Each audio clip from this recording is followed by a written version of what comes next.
Here's my initial review and impressions after having the Feelworld 10.1 inch ultra bright LUT monitor that I just recently got from Thor's Droneworld.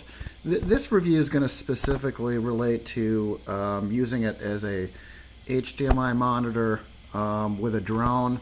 I'm sure professionals will have a lot of different opinions and use cases for it, but this is specifically meant for using it as a drone.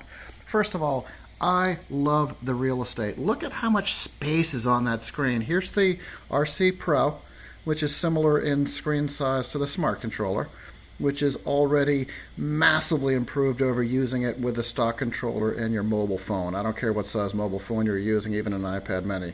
So there's the RC Pro. And here's the 10.1 inch monitor. It's awesome. It's super bright. I'm filming it inside at night, but if we were outside in a super sunny day, the brightness is impressive. There's absolutely no amount of solar glare that's going to bother you. You'll be able to see everything. I have my monitor set up like probably a lot of people do if they're using HDMI. I keep all my telemetry and on-screen display stuff on the screen of the remote, and I use the HDMI output strictly for the live view. Depending upon which drone you have, the menu choices are different to how to get there, but I just have it to see what the camera is seeing. So I love that. Now, I was using another Feelworld monitor, slightly smaller. Previously, it was not touchscreen, but it pretty much 95% of the time did exactly what I wanted. I typically set it to full brightness and full volume, and I turn it on, and that's pretty much all I use it for.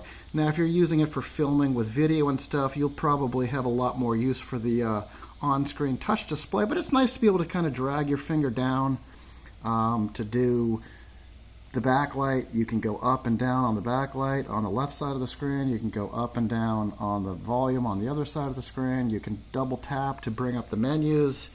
You can slide up from the bottom to get to shortcuts. So it's great to have all that, but I mean, honestly, it's not really needed, you know, for drone use, in my opinion.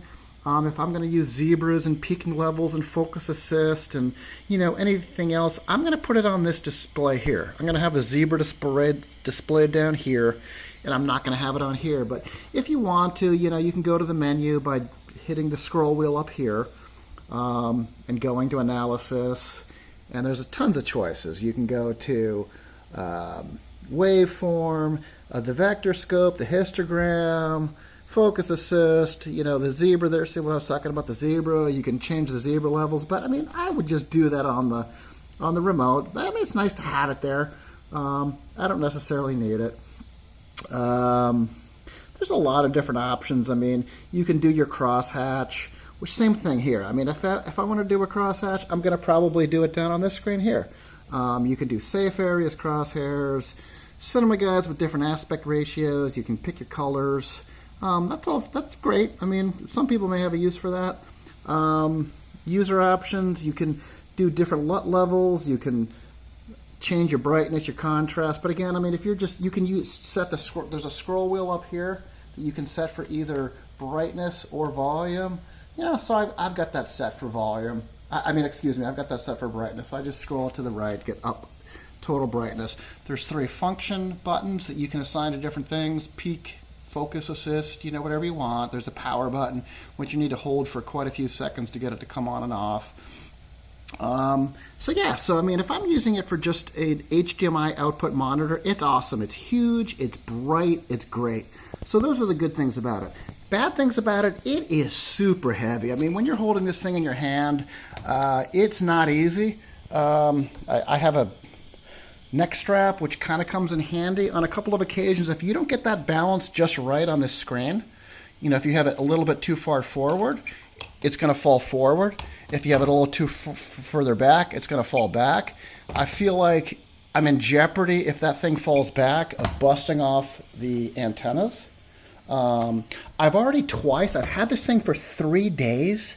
I've already twice broken the HDMI connection, which comes out from the bottom here and runs to the back. So it kind of fell over and it crinkled the cord, and it snapped the cord. I mean, they're not that much. They're 10, 12 bucks. But if you've got 1 or 2 in your field case and you're out on a shot and your cord busts, you're shit out of luck. Then you don't have your monitor.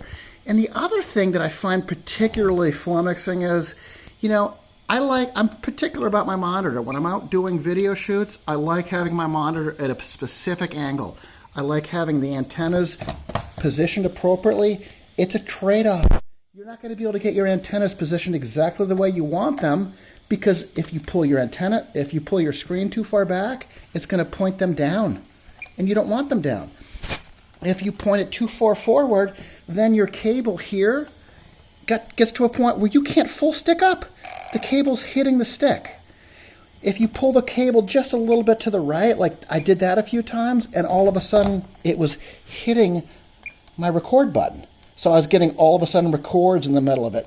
So it's a very fine balancing act of getting the monitor at the right angle to get the cord not to hit your stick or not to hit your angle, to come straight down without knocking it over or without forward tipping it and busting your HDMI cable.